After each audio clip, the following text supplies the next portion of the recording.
have your belt? DC, no, why? I don't understand. Every time I fought, no matter how many belts I won, I brought it with me. But tell me why. Because you just see motivation. Like, oh, really? Another belt. Every time, another belt.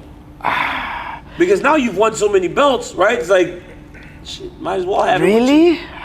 I don't feel that is a motivation for me. I mean, I understand your point. Of course, you can see the goal here. But to me, watch the belt. I don't. Actually, in my home, also, it's my belt. In your house? It's in my home, but in a corner like there.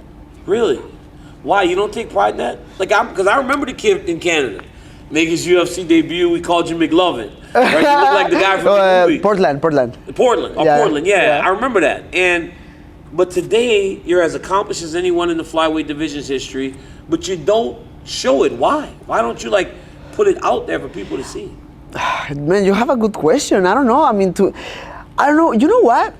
When I watch the TV and I'm watching the fights, and I'm watching all these fighters, any fighter in specific, but I'm just watching these guys bringing the bell and watch me. You think it looks silly a little bit? Silly and with a lot of ego. Deiveson Figueiredo carries the belt.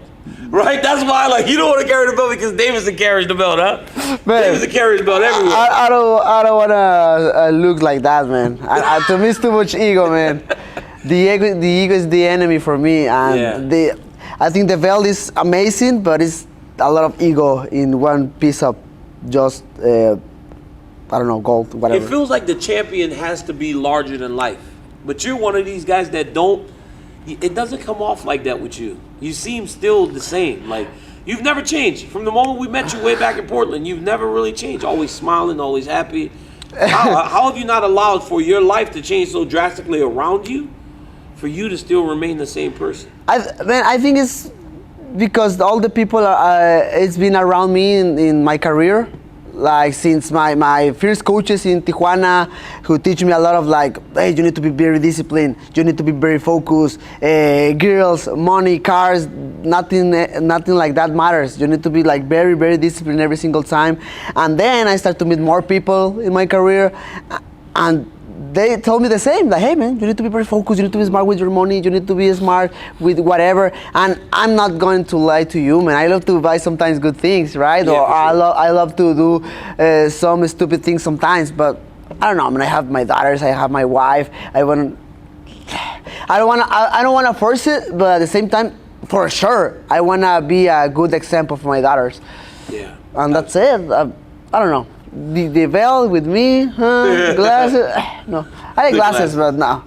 He had when we were in Dallas when you fought against Kai France. He had red eyes here and the hair. Man, it's intimidating. It's too much for man. That's funny, man. And it's even more funny because I saw yesterday he was saying in the conference in the media day, I was scared, something I don't know. You were scared? He say literally, I'm scared of him. Sou o pesadelo do Breno, cara. Sou o pesadelo dele. Do Mexican fighters get scared? I don't think I've ever known a Mexican fighter get scared. Honestly, you know what Cain Velasquez told me one time when he was going to fight Brock Lesnar? Oof, tell me. He said to me, I said, dude, he's scary. That's a big, scary dude. He goes, we're not afraid of anyone. If it comes to a fight, I'm never afraid of anyone. And said it, looked in my face directly, and I was like, this guy's going to win the heavyweight championship of the world. Man, and that's why Shelson is saying that Cain Velasquez has this image, the face, the Mexican culture, the technique, the aggressiveness, man. And you too. Fourth fight with Deiveson Figueiredo. Bro, fighting someone 3 times is miserable. And you know that. But to fight someone 4 times, how does it feel on the verge of another fight with a guy that you guys have proven time and time again to be even? Because in fight 1, he had very little respect for you. And then he had the point deduction, right, which ended up being a draw. He was going to win the fight. Second fight, you were Michael Jordan just hitting 3-pointer after 3-pointer. Anything you threw landed and everything you did worked. Third fight, very competitive again. Many feel you won the fight. Fourth fight, how can we expect something different? But to fight someone 4 times, and it's proven that you guys are very evenly matched. What's the mindset going into that? Man, so The only difference I can see on this fight is how I can control my emotions. We talked about this before. You. Yeah, he seems to annoy you. Last time I was watching, the replay of the fight.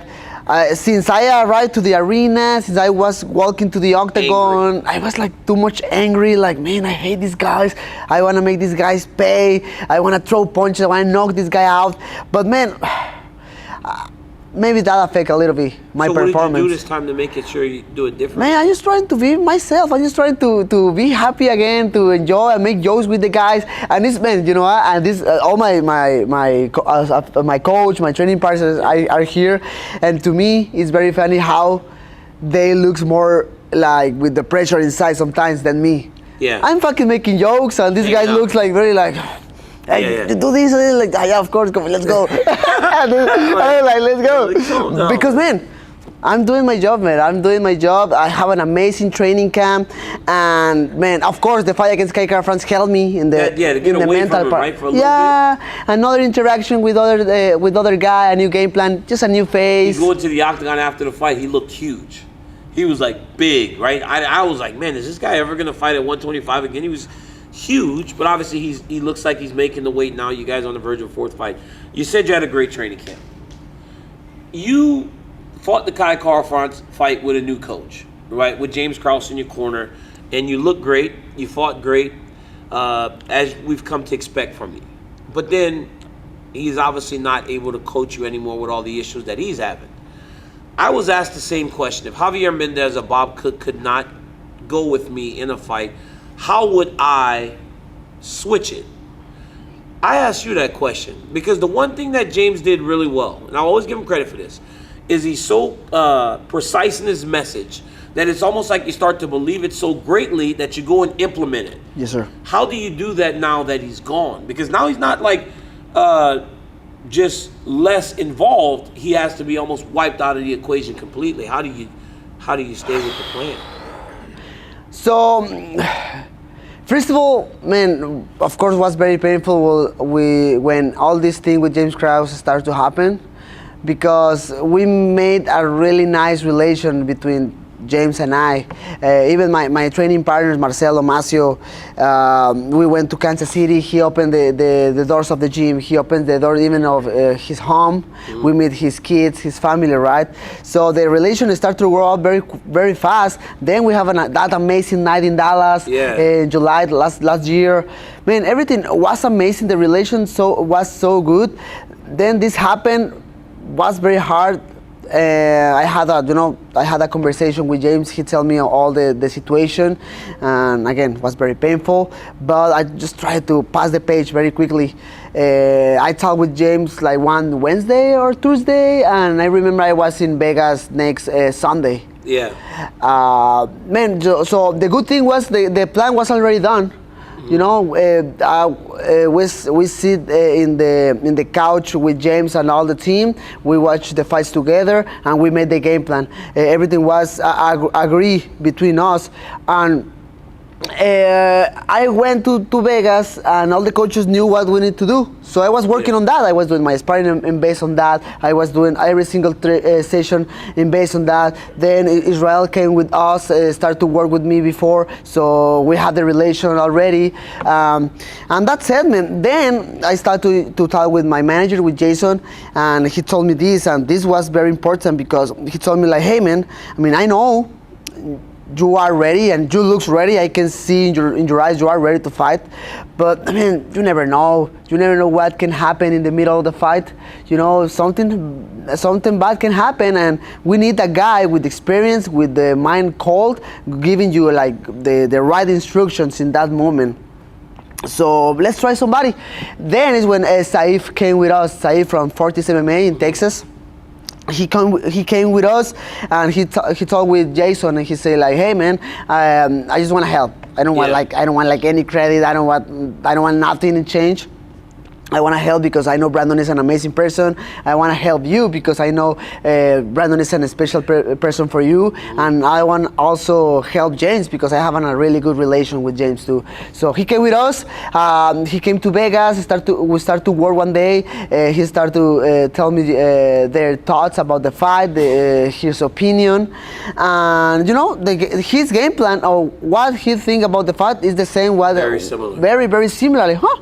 Okay, let's go. So we start to work together. The first week was a kind of hard because for us was the first time to work with him, and for him was the first time to take a fight, a kind of short notice. A guy who you don't really know to work against a really tough opponent for a championship. So all that stuff was very hard. But man, your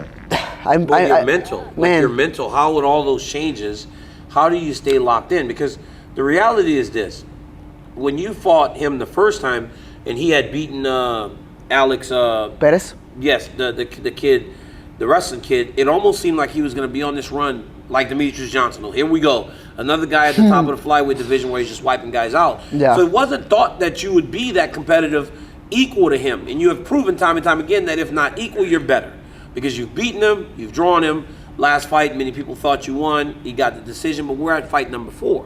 But like, how are you locked in mentally, right? Because there's been a lot of changes around you.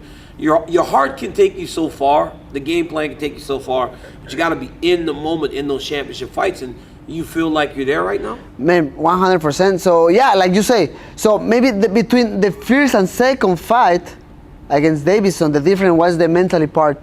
Yeah. Like the first one, I was like a kind of. Did you surprise yourself in that first fight? Like, did you have any doubts going into that fight that you can compete with him? Nah. Me, no, never. Never. You know, I don't know if that happened with you sometimes before, but I remember watch Deiveson Figueiredo's fights.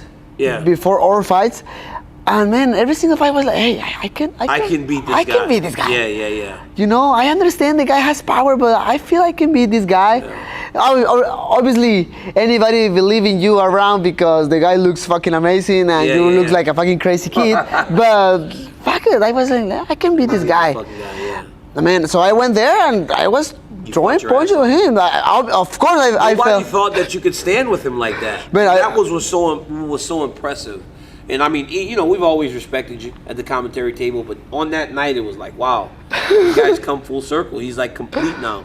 So, Brandon, you go through all this, we're on the verge of this. What does looking forward feel like after this? Because I, you know, obviously you believe you're going to win the fight. What does looking forward look like with Deiveson Figueiredo in the rear view? Have you even allowed yourself to feel and think about that? Because for so long, he's been a part of your story. And he will always be a part of your story. But if you can move forward, like, what does that look like? Like, looking down the line, like, who is there that can elevate you to even better performances? Because I believe that there's so much more for you to do. Of course. Man, so right now, like you said, I'm very focused on Deiveson. I'm like, man, I want to beat this guy, like, badly. Like, you want to separate yourself and put an exclamation. Exactly. I want to make a statement. I want to make the people say, like, man, Brandon is just better than him. We don't need to see these two anymore. Exactly. I want to make that first. But then I understand another challengers are coming. Yeah. And it's interesting because, for example, with Pantoja, I have a lot of history too. Yeah. And I'm excited to fight with him. Everybody. Don't make me wrong. But for example, yesterday in the media, they told me, like, hey, you know, Pantoja is there. Like, man, I understand. And I mean, I don't know if you agree with me, but obviously I'm not scared. But right now, I'm going for the history. Just to beat this guy. So I'm just like, please, Deiveson, go to the fight with me, make weight and everything. Yeah. Let's make this fight happen. Let me beat this guy, and then I want to fight with Pantoja, I want to fight with Nicolau, I want to fight with Cape, with all the other challengers are coming in the future. And that's it, man. So I think... Let me ask you this, Brandon. What if he doesn't make the weight? You still fight him?